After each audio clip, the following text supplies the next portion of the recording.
A man built a monopoly so powerful that the government destroyed it, and he became 3 times richer the day they broke it apart.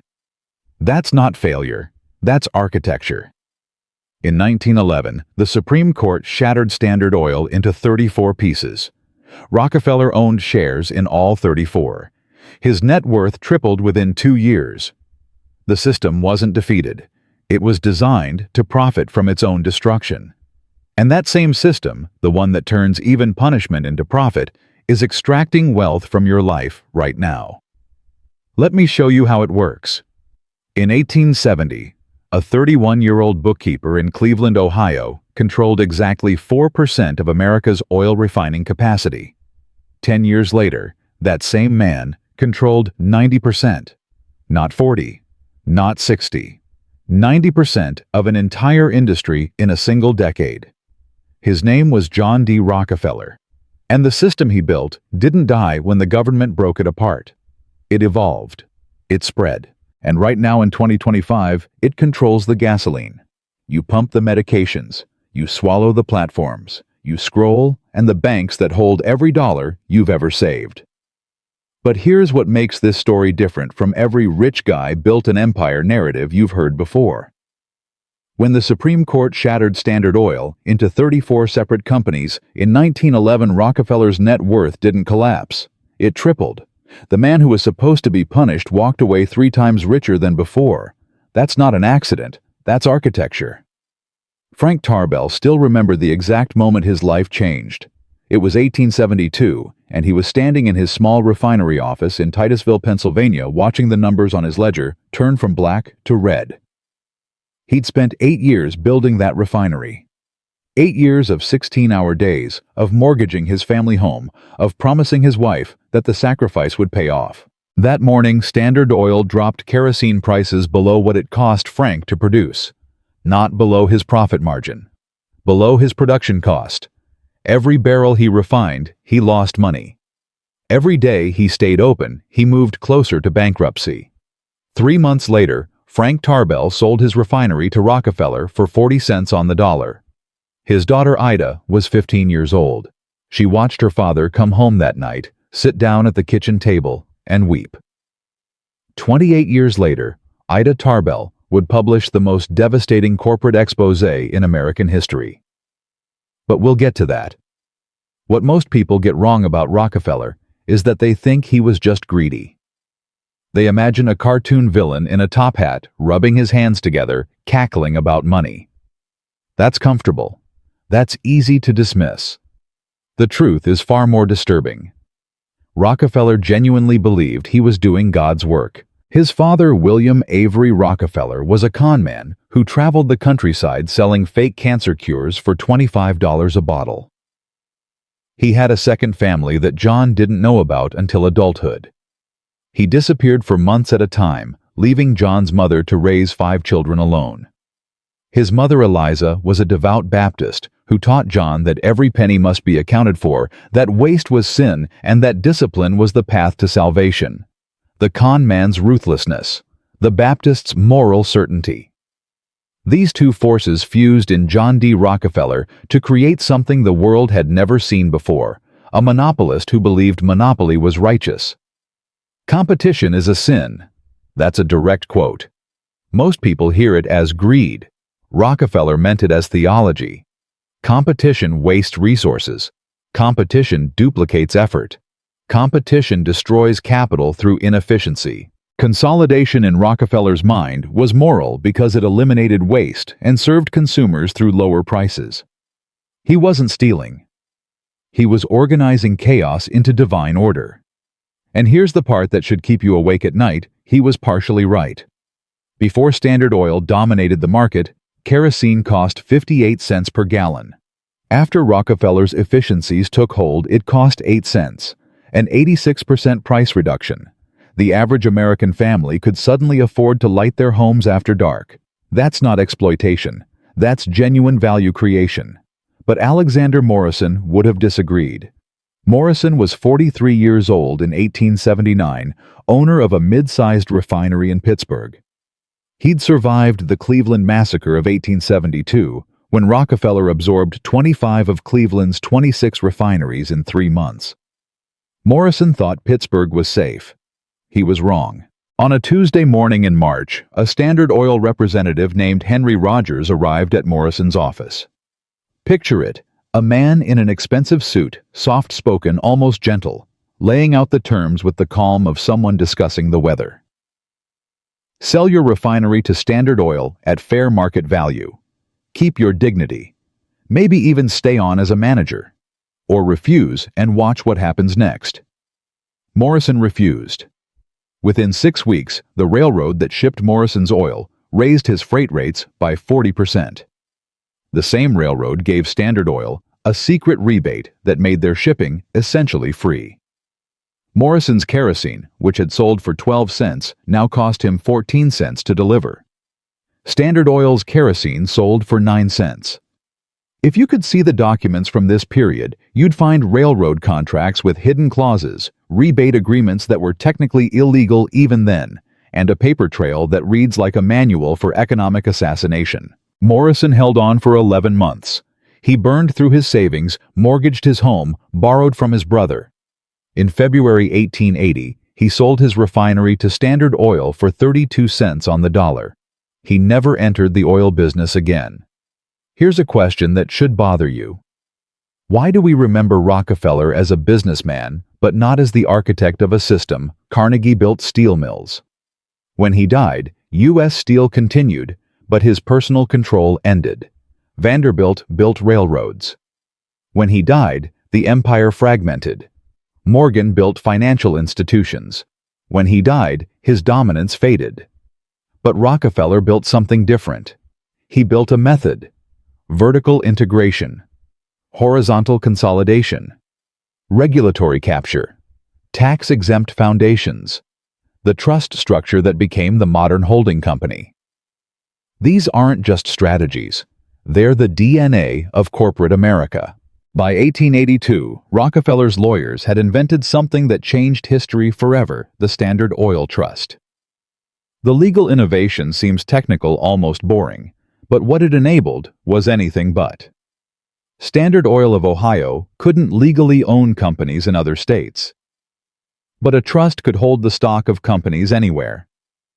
41 shareholders, all Rockefeller and his closest associates, controlled the trust. The trust controlled 41 companies. One man through one legal structure controlled an entire industry across an entire nation. This was the template. Every monopoly that followed every holding company that exists today, every corporate structure from Berkshire Hathaway to Alphabet to Meta, they're all descendants of what Rockefeller's lawyers created in 1882. And the most disturbing part, the system was designed to survive its own destruction. We'll get to the breakup. We'll get to why shattering Standard Oil into 34 pieces made Rockefeller 3 times richer. We'll get to how those 34 companies spent the next century quietly merging back together until today, when most of them have reconsolidated into ExxonMobil, Chevron, and BP. But first, you need to understand what Rockefeller understood before anyone else: the most powerful monopoly isn't a company. It's a method.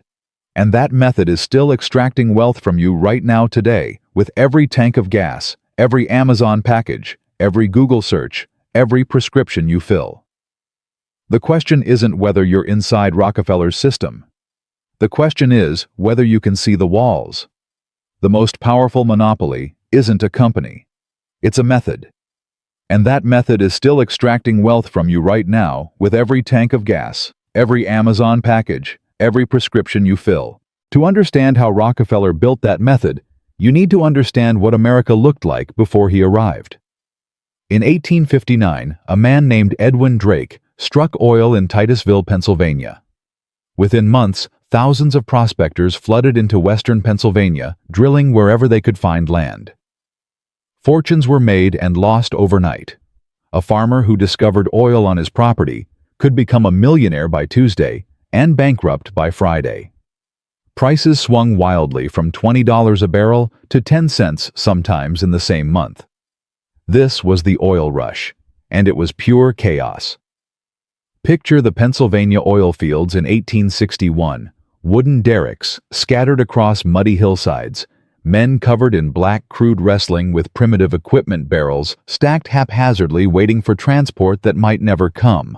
There was no infrastructure, no standards, no predictability. A refiner in Cleveland couldn't know what he'd pay for crude oil next week, let alone next year. Most people saw opportunity in drilling. Rockefeller saw something else entirely. He saw that drillers were gamblers. They depended on luck where the oil was, how much flowed when it would run dry. But refiners turned crude oil into kerosene, the fuel that lit American homes. That wasn't gambling. That was manufacturing. And manufacturing could be controlled. In 1863, at age 23, Rockefeller invested $4,000 in a Cleveland refinery.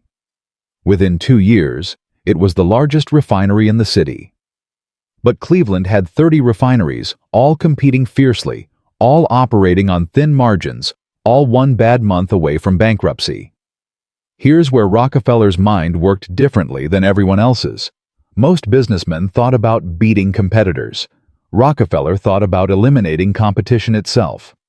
Samuel Andrews was Rockefeller's first partner, a British immigrant who understood the chemistry of refining better than anyone in Cleveland. Andrews remembered sitting in Rockefeller's office in 1867, watching his partner sketch out a diagram on a piece of paper.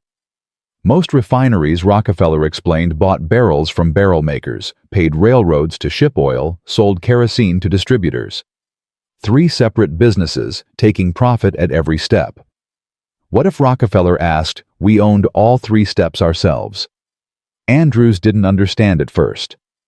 Why would an oil refiner want to make barrels? That's a different business entirely. But Rockefeller saw what Andrews couldn't. Every middleman was a leak in the profit pipeline. Every supplier had leverage over you. Every distributor could switch to a competitor. Control the entire chain, and you control the economics of the entire industry. This is vertical integration. It sounds like business jargon. It's actually the foundation of modern corporate power. Think of it like a restaurant that grows its own vegetables, raises its own cattle mills, its own flour, and owns the trucks that deliver to customers. Every step that used to generate profit for someone else now generates profit for you. Every cost that used to be fixed is now under your control. Every supplier who could have squeezed you now works for you. Within 3 years, Rockefeller owned barrel factories, tank cars, warehouses, and distribution networks. His cost to produce kerosene dropped 30% below his competitors. Not because he was more efficient at refining, because he'd eliminated the middlemen that everyone else still paid. But vertical integration was only half the method. Remember Frank Tarbell, the refiner whose daughter watched him weep at the kitchen table? Frank competed with Rockefeller on refining. He thought that was the game. He never understood that Rockefeller had changed the rules of the game entirely. What most people get wrong about monopolies is that they think monopolists win by being better. Lower prices, higher quality, superior service. That's the story we tell ourselves because it's comfortable. The truth is different. Monopolists win by making competition impossible. In 1872, Rockefeller negotiated a secret deal with the major railroads serving Cleveland. The deal was simple. Standard Oil would guarantee high shipping volumes. In exchange, the railroads would charge Standard Oil lower rates than any competitor. But here's the part that sounds illegal. Because it was illegal, the railroads would also pay Standard Oil a rebate on every barrel shipped by competitors. Read that again. When Frank Tarbell shipped his kerosene on the Lakeshore Railroad, part of what he paid went directly into Rockefeller's pocket. Tarbell was literally funding his own destruction every time he shipped a barrel of oil. This is the mechanism. This is how the system actually worked. The railroads weren't neutral infrastructure. They were weapons, and Rockefeller controlled the weapons. James Corrigan was a refinery owner in Cleveland who figured out the rebate scheme. He was 41 years old, had built his business over 12 years, and employed 37 workers. In January 1872, Corrigan marched into the offices of the Lakeshore Railroad and demanded the same rates Standard Oil received. The railroad executives listened politely. They showed him the door. Corrigan had no leverage. Standard Oil shipped 15 times his volume. Why would the railroad risk losing Rockefeller to help Corrigan? 3 months later, Corrigan was one of 25 refinery owners who sold to Standard Oil during the Cleveland massacre. He got fair market value. He kept his dignity. He never knew that the fair market value of his refinery had been artificially crushed by a rebate scheme he never saw. Here's a question that reveals the architecture. Why would the railroads agree to this? Because Rockefeller offered them something more valuable than any single customer's business. He offered predictability, guaranteed volumes, stable revenue. In an industry defined by boom and bust, Rockefeller was the only operator who could promise the railroads consistent business year after year. The railroads weren't villains. They were rational actors responding to incentives. And Rockefeller had designed the incentives. This is the second mechanism, horizontal integration. If vertical integration means controlling the supply chain, horizontal integration means buying or destroying every competitor until you're the only one left. And Rockefeller executed it with surgical precision. Between January and March 1872, Standard Oil acquired 25 of Cleveland's 26 refineries.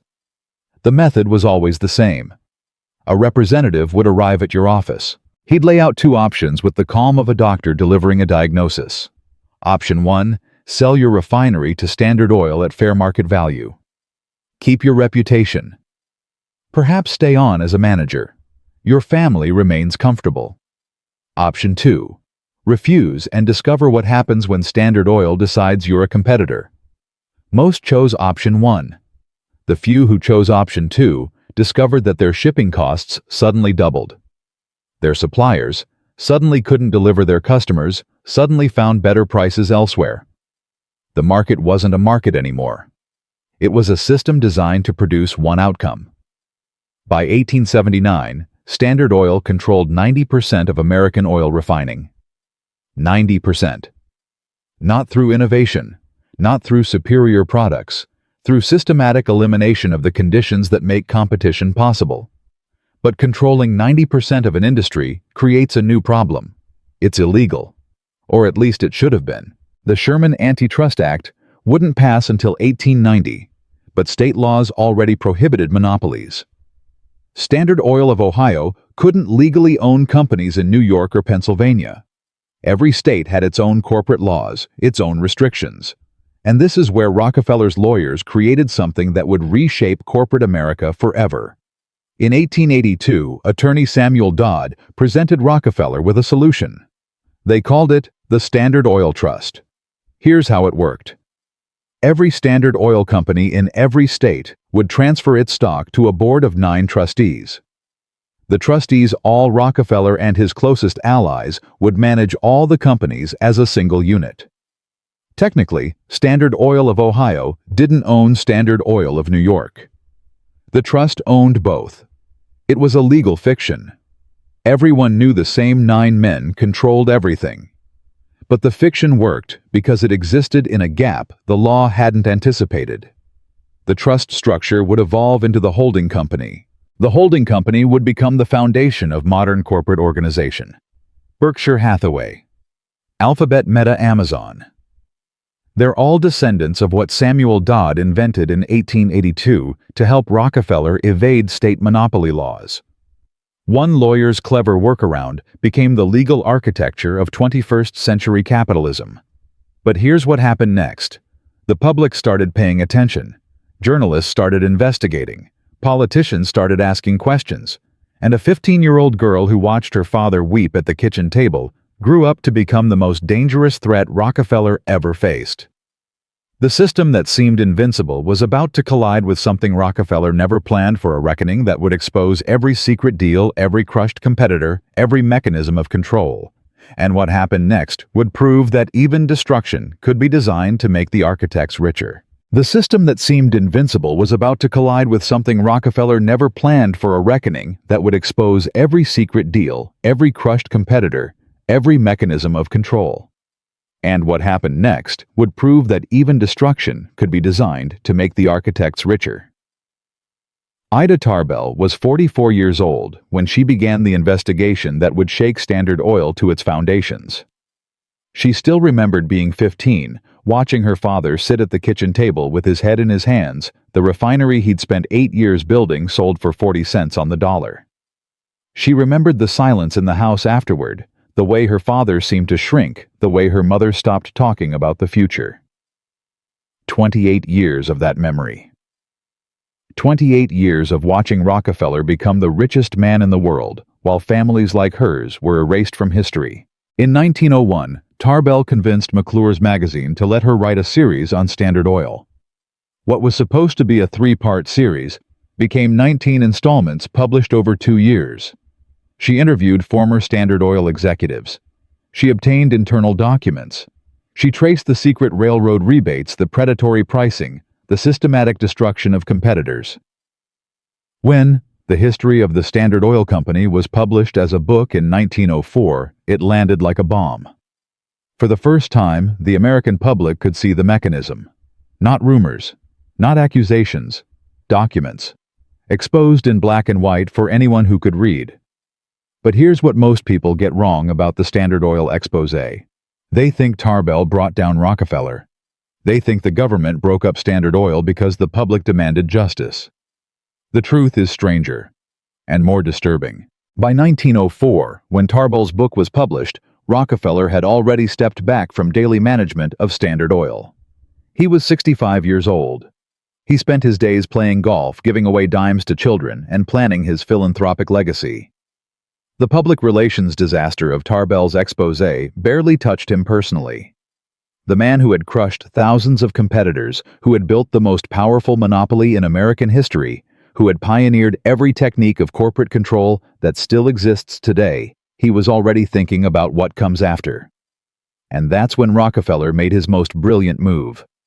In 1909, the Department of Justice filed suit against Standard Oil under the Sherman Antitrust Act. The case went to the Supreme Court. In 1911, the court ruled that Standard Oil was an illegal monopoly and ordered it dissolved into 34 separate companies. Picture the newspaper headlines that day. Picture the celebration among reformers who believed they had finally slain the dragon. Theodore Roosevelt, who had made trust-busting the centerpiece of his presidency, declared victory for the American people. Now picture Rockefeller on his golf course in Cleveland, reading those same headlines. He was smiling. Here's the question that reveals everything. If breaking up Standard Oil was supposed to punish Rockefeller, why did his net worth triple in the 2 years after the breakup? Before the dissolution, Standard Oil stock traded at roughly $600 per share. Rockefeller owned about a quarter of the company. After the breakup, he owned the same percentage of 34 separate companies. Within 2 years, the combined value of those 34 companies exceeded $2,000 per share. Rockefeller didn't lose wealth. He gained it. The breakup that was supposed to destroy him made him the richest individual in modern history, $400 billion in today's money. Let that sink in. The government's most powerful weapon against monopoly made the monopolist 3 times richer. Henry Morrison was one of the small refiners who had testified against Standard Oil during the antitrust trial. He'd traveled to Washington at his own expense, spent 3 days describing how the railroad rebates had destroyed his business, how the predatory pricing had left him bankrupt. He believed he was helping to bring justice.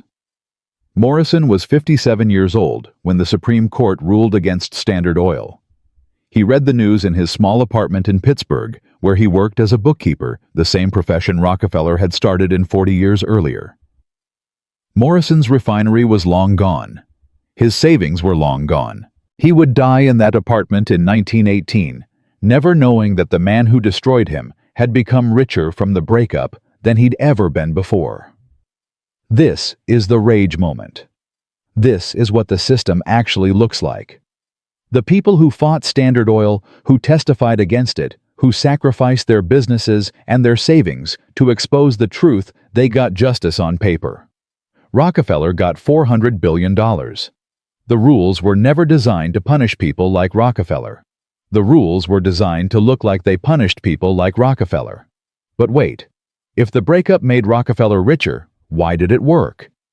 How does shattering a company into 34 pieces increase its value? 2 reasons, and both reveal how the system perpetuates itself. First, the breakup eliminated the regulatory threat. Once Standard Oil was dissolved, reformers declared victory and moved on. The 34 successor companies were free to operate without the constant scrutiny that had plagued the parent company. The pressure was gone. Second, the breakup created regional monopolies that were actually more efficient than the national monopoly. Standard Oil of New Jersey dominated the East Coast. Standard Oil of California dominated the West Coast. Standard Oil of Indiana dominated the Midwest. They didn't compete with each other. They divided the country into territories just like before, except now it was legal. And here's the twist that history books rarely mention. The 34 companies immediately began merging back together.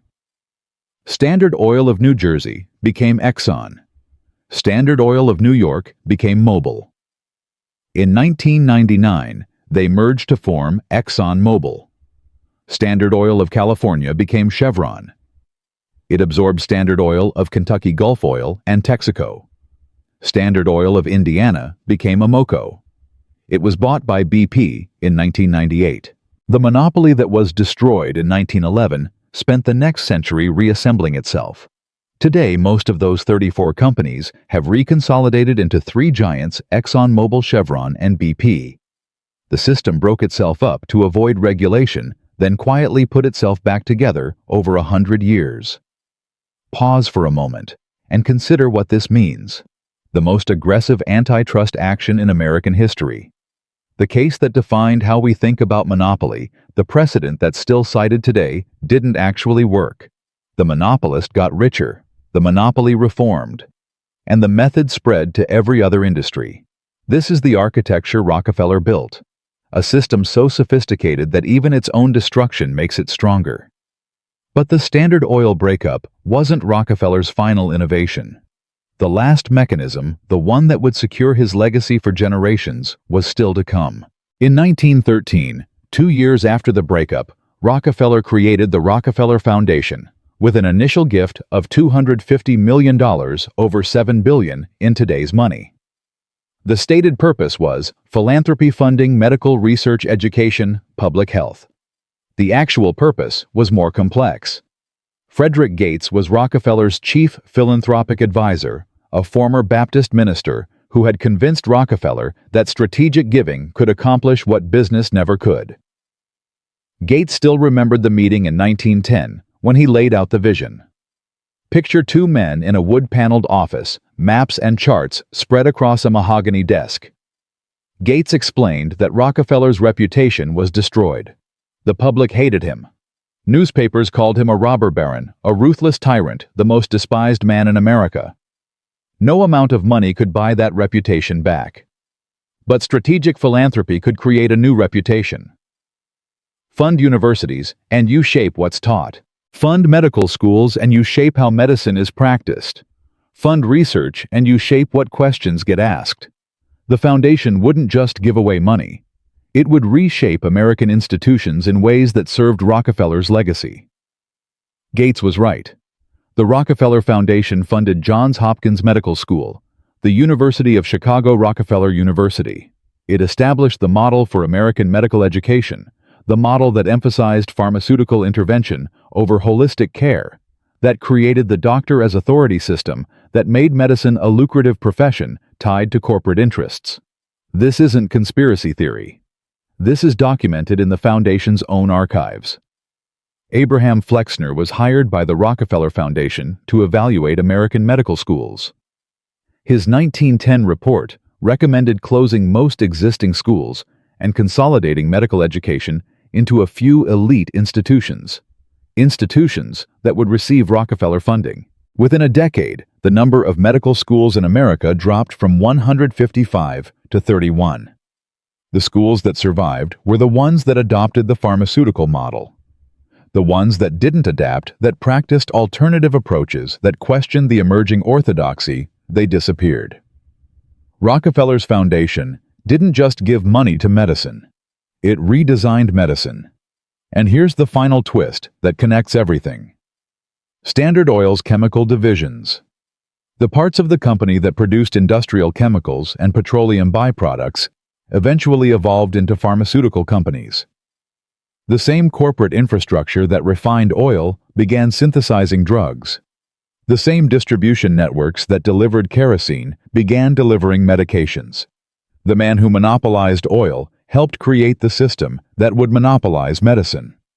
Eleanor Crossley was a midwife in rural Kentucky in 1925. She'd delivered over 2,000 babies in her career using techniques passed down through generations of women healers.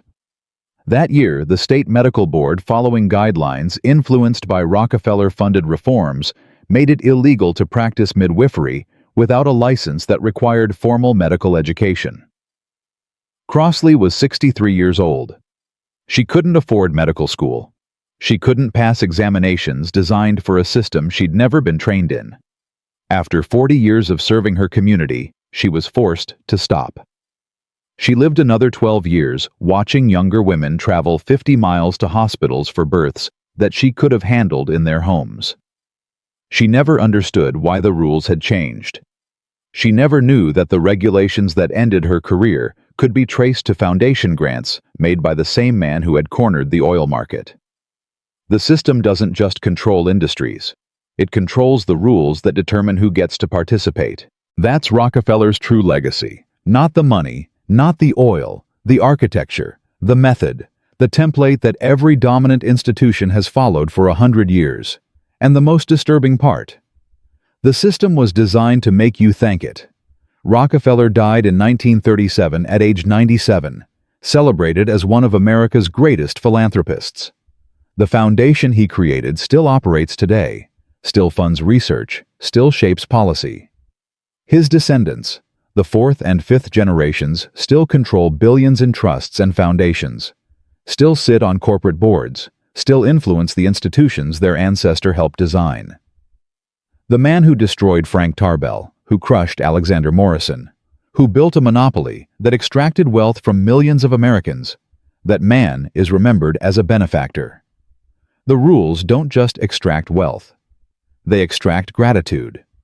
But the architecture Rockefeller built didn't stop with oil, medicine, and education. It spread. It evolved. It adapted to every new industry, every new technology, every new century. And right now in 2025, you are living inside a system that uses every mechanism Rockefeller invented: vertical integration, horizontal, consolidation, regulatory capture, philanthropic legitimacy, to extract wealth from your life every single day. The question isn't whether Rockefeller won. The question is what his victory costs you. The question isn't whether Rockefeller won. The question is what his victory costs you. And the answer isn't a single number. It's a trajectory, a slow, invisible extraction that compounds over decades, transferring wealth from millions of ordinary lives to a handful of institutions built on Rockefeller's blueprint. The system doesn't collapse. It doesn't explode. It extracts, quietly, legally, every single day. Let me show you what that extraction looks like across a lifetime. Michael Torres was 28 years old in 2014, working as a warehouse supervisor in Phoenix, Arizona. He earned $42,000 a year. He drove a used Honda Civic, lived in a one-bedroom apartment, and saved $300 a month. He believed that if he worked hard and lived modestly, he could build a stable life. 10 years later, Michael is 38. He still works in logistics now, earning $51,000. On paper, that's a 21% raise. But his rent has increased 63%. His health insurance premiums have doubled. Gasoline costs 40% more than it did in 2014. His grocery bill has risen 52%. Michael's real purchasing power, what his money actually buys, has declined by 14% over 10 years of steady work. By 2034, if current trends continue, Michael will be 48 years old with less real wealth than he had at 28. He will have worked 20 years and moved backward. Now consider someone else in the same decade. Sarah Chen was 26 years old in 2014, working as a financial analyst in Boston. She earned $65,000 a year. But Sarah did something different with her savings. Instead of a bank account paying 0.1% interest, she bought index funds. Specifically, she bought shares in the companies that dominate the American economy: ExxonMobil, Amazon Alphabet, JP Morgan Chase. She bought shares in the system. By 2024, Sarah's portfolio had grown 240%. The same companies extracting wealth from Michael's gasoline purchases, Amazon orders and healthcare bills were depositing dividends into Sarah's brokerage account. She didn't work harder than Michael. She didn't create more value. She simply positioned herself on the extracting side of Rockefeller's architecture rather than the extracted side. By 2034, projections suggest Sarah's portfolio will be worth over $1.2 million. Michael's savings, eroded by inflation, will be worth roughly $43,000 in today's purchasing power. Same country, same decade, same economy. Two completely different outcomes based on one variable: understanding the system. This is the Rockefeller legacy playing out in real time invisibly across 330 million American lives. But here's what most people get wrong about this extraction. They think it's about rich versus poor. They think the divide is between billionaires and everyone else. The real divide is between those who own the extractors and those who are extracted from. And that divide includes a vast middle class who could be owners but don't know how the system works. Remember Eleanor Crossley, the Kentucky midwife whose career was ended by Rockefeller-funded medical reforms. Her great-granddaughter, Amanda Crossley, is alive today. She's 34 years old, works as a nurse in Louisville, and spends 18% of her income on healthcare costs, co-pays, deductibles, premiums flowing to pharmaceutical companies, and insurance conglomerates built on structures Rockefeller pioneered. Amanda has never heard of her great-grandmother. She doesn't know that the system extracting wealth from her paycheck was designed by the same man who eliminated her ancestors' livelihood. The extraction feels like nature, like gravity, like just the way things are. That's the genius of the architecture. It becomes invisible within 2 generations. Let me show you the numbers in a way that makes the extraction undeniable. If you could see a chart comparing wealth concentration in 1911, when Standard Oil was broken up, to wealth concentration in 2024, you would see something remarkable. In 1911, the top 1% of Americans owned roughly 40% of national wealth. After the Progressive Era reforms, the New Deal, the Great Society, decades of supposed reform, the top 1% today owns more than 40% of national wealth. We haven't moved backward. We haven't moved forward. We've treaded water for over a century while the extraction mechanisms became more sophisticated. But here's the twist that makes this story more than American. Not every country followed the Rockefeller model. And the ones that didn't look very different today. Germany, after World War II, deliberately constructed a different corporate architecture. They required worker representation on corporate boards, something called co-determination. They limited hostile takeovers. They built systems designed to distribute profits more broadly rather than concentrate them at the top. The result: German median wealth today is roughly $290,000 per adult. American median wealth is roughly $93,000. Germans aren't smarter than Americans. Germans didn't work harder. Germany simply built different rules. Rules that weren't designed by someone who believed competition is a sin. Japan tells a similar story. After World War II, American occupiers actually broke up Japanese monopolies called zaibatsu.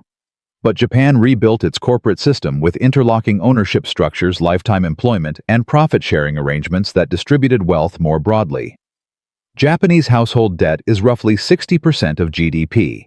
American household debt is roughly 77%.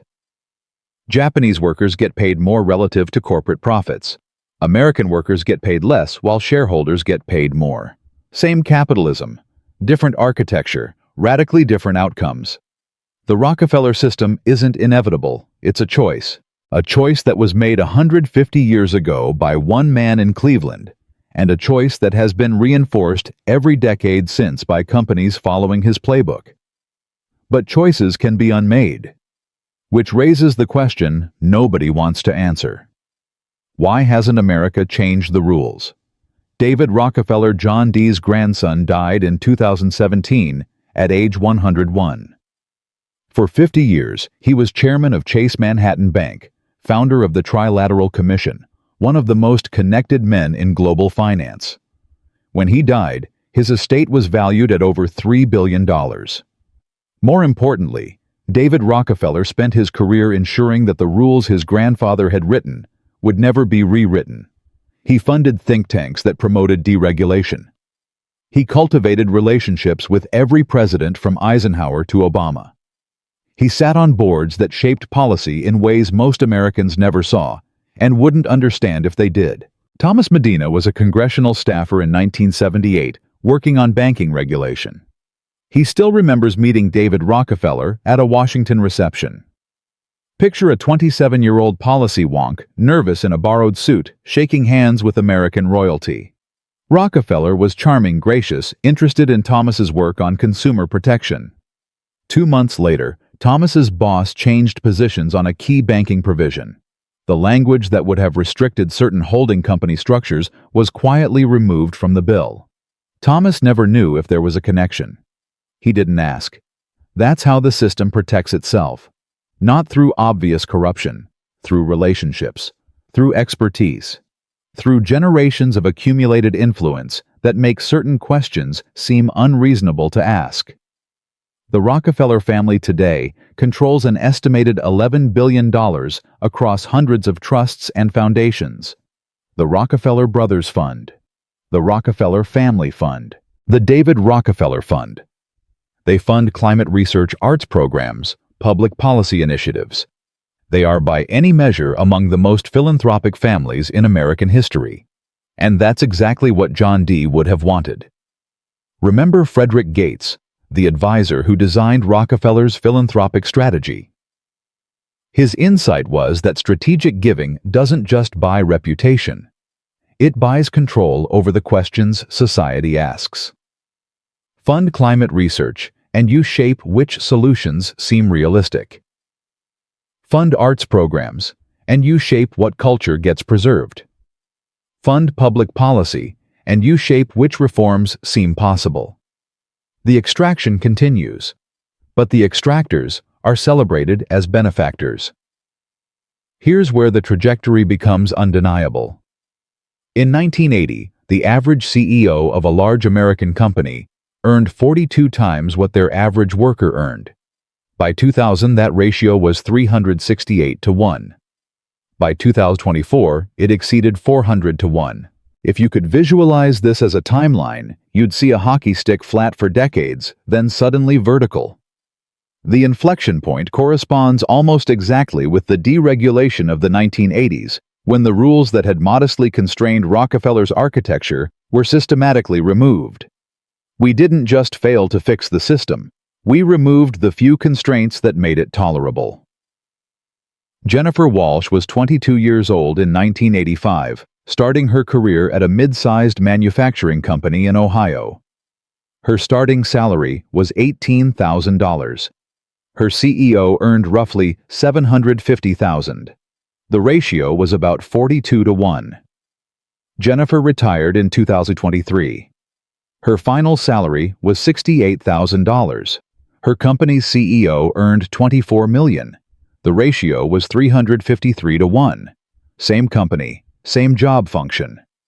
The workers' real wages grew by roughly 60% over 38 years. The CEO's compensation grew by 3,100%. Jennifer worked the same hours, faced the same stresses, delivered the same value to her employer.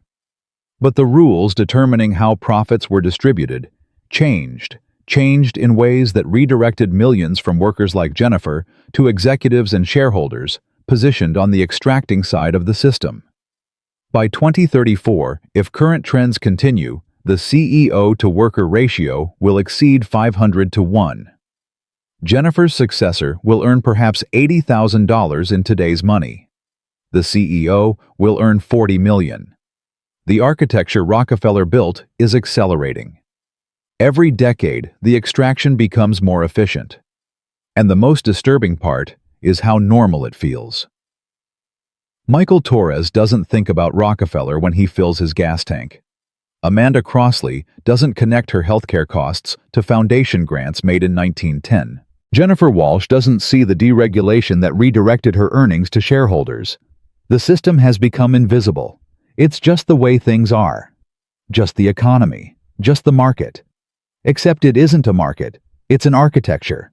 An architecture designed by one man, refined by his heirs, and replicated by every dominant corporation for 150 years. The extraction doesn't feel like theft because it's legal. It doesn't feel like exploitation because it's normal. It doesn't feel like a system because we've never lived outside it. But other countries have different systems. Different architectures produce different outcomes. The Rockefeller model isn't economics. It's a choice disguised as nature. And that choice is being made again right now in 2025 by companies you interact with every single day. The question isn't what Rockefeller's system cost your grandparents. The question is what it's costing you right now and what it will cost your children. Because the architecture isn't slowing down, it's accelerating. And the next phase has already begun. The architecture isn't slowing down, it's accelerating. And the next phase has already begun. Right now in 2025, you can see Rockefeller's playbook running in real time across every dominant industry. Amazon controls not just online retail, but the logistics infrastructure that competitors must use to deliver their products. The cloud computing services that host their websites, and the marketplace data that reveals which products to copy. Vertical integration so complete that selling against Amazon often means selling through Amazon. Google commands 92% of global search. That's higher market share than Standard Oil at its peak. But Google is considered legal because the product is free. You don't pay with money. You pay with data that's sold to advertisers used to train AI systems and leveraged to maintain dominance in every adjacent market. Rockefeller would have marveled at this innovation. A monopoly so complete that users don't realize they're paying. Meta owns Facebook, Instagram, and WhatsApp, 3 billion users who think they're choosing between platforms but are actually choosing between properties owned by the same company. Horizontal consolidation perfected for the digital age. Pharmaceutical companies fund the FDA through user fees, write the regulations they're supposedly governed by, and extend patents through minor modifications that reset the exclusivity clock. Pfizer, Johnson & Johnson, Merck, they learned from Rockefeller. Capture the regulators and you capture the market. The methods haven't changed. The industries have. If you could visualize a map of corporate ownership in America today, you would see something that looks less like a competitive marketplace and more like a circuit board, a handful of massive nodes with thousands of connections flowing through them. Every path leads back to the same concentrated points of control. But here's the contrarian point that makes this video different from every other monopoly documentary you've watched.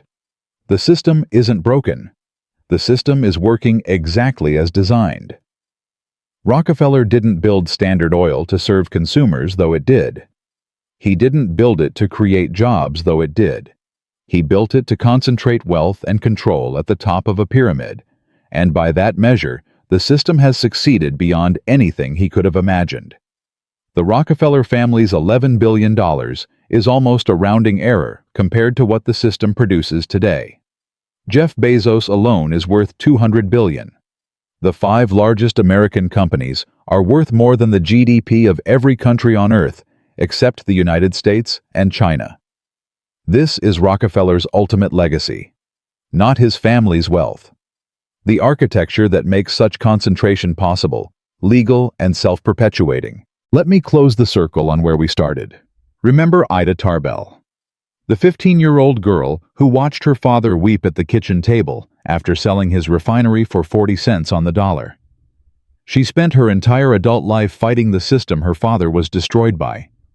Her 19-part exposé helped trigger the antitrust case that broke up Standard Oil. She was celebrated as a hero of investigative journalism, a champion of the little guy against corporate tyranny. But here's what happened to her legacy. Ida Tarbell died in 1944. She never married, never had children. She left behind her writing and her reputation, both of which have faded into history textbooks that most Americans never read. Today, the Rockefeller name adorns universities' research centers' public plazas. Rockefeller Center in Manhattan draws millions of visitors every year. The Rockefeller Foundation is cited as a model of enlightened philanthropy. John D. Rockefeller is remembered as a complicated figure, yes, but ultimately as a builder, a visionary, a man who shaped modern America. Frank Tarbell is remembered by no one. His daughter's great work, the investigation that exposed the most powerful monopoly in American history, is a footnote. The man she exposed is a monument. The system doesn't just extract wealth, it extracts memory. It decides who gets remembered and who gets erased. So where does that leave you? This video wasn't financial advice. It wasn't a conspiracy theory. It was pattern recognition, an attempt to show you the architecture that was built 150 years ago and still shapes your life today. The pattern is simple. Vertical integration to control costs. Horizontal consolidation to eliminate competitors. Regulatory capture to write the rules. Philanthropy to buy legitimacy. And structures designed to survive even their own destruction. You see this pattern in oil, in tech, in pharmaceuticals, in banking, in every sector where a handful of companies dominate and competition has become performance rather than reality. Understanding the pattern doesn't make you rich. It doesn't make you powerful, but it does something the system would prefer you never achieve. It makes you aware. And awareness changes the questions you ask. Instead of asking which gas station has the cheapest price, you might ask, why all the gas stations have nearly identical prices? Instead of asking which social media platform to use, you might ask why every platform seems to evolve toward the same advertising-driven, attention-extracting model. Instead of asking which health insurance plan to choose, you might ask why all the plans seem designed to maximize what you pay while minimizing what you receive. The system depends on you asking the first set of questions. The questions about choices within the system. It prefers you never ask the second set. The questions about the system itself. Here's a simple framework. Not investment advice, just questions. When you spend money, ask, is this company using Rockefeller's playbook? Do they control their supply chain? Have they eliminated meaningful competition? Do they influence their regulators? Do their founders run philanthropic foundations that shape public perception? When you save money, ask, am I being extracted from, or am I participating in the extraction? When you vote, ask, does this candidate understand the architecture, or are they promising to fix symptoms while the structure remains untouched? The answers won't make you a billionaire. They might help you see more clearly. And seeing clearly is the beginning of everything. Michael Torres is still in Phoenix, still working. Logistics, still watching his purchasing power erode year by year. He doesn't know about Rockefeller. He doesn't think about corporate architecture. He just feels in a way he can't quite articulate that the game is rigged, that working hard and playing by the rules doesn't produce the results he was promised. He's right. The game is rigged. Not by a shadowy conspiracy, but by structures designed 150 years ago and refined every decade since. Sarah Chen is still in Boston, still watching her portfolio grow, still positioned on the extracting side of the equation. She doesn't think about Rockefeller either. She just follows the standard advice: invest in index funds, buy and hold, let compound growth work over time. She's also right. The advice works because it aligns you with the system rather than against it. Both of them are living inside the same architecture. One is being extracted from. One is participating in the extraction. Neither fully sees the structure they inhabit. That's the Rockefeller system. Not a company. A method. Not a conspiracy. An architecture. Not a secret. A pattern hiding in plain sight. You cannot escape it. You cannot opt out. You cannot find some pure space outside the reach of vertical integration, horizontal consolidation, and regulatory capture. But you can see it, and seeing it changes everything. John D. Rockefeller died in 1937, believing he had served God by bringing order to chaos efficiency, to waste consolidation to competition. He believed his monopoly was moral because it worked. The system he built still works. It extracts more efficiently than ever. It concentrates more completely than ever. It perpetuates itself more effectively than ever. The only question that remains is the question Rockefeller never had to answer. What do you do once you can see the walls? Competition is a sin. Rockefeller said it believed it and built an entire world to prove it. 150 years later, you're living in that world, buying from monopolies, paying through oligopolies, saving in institutions designed to extract rather than serve.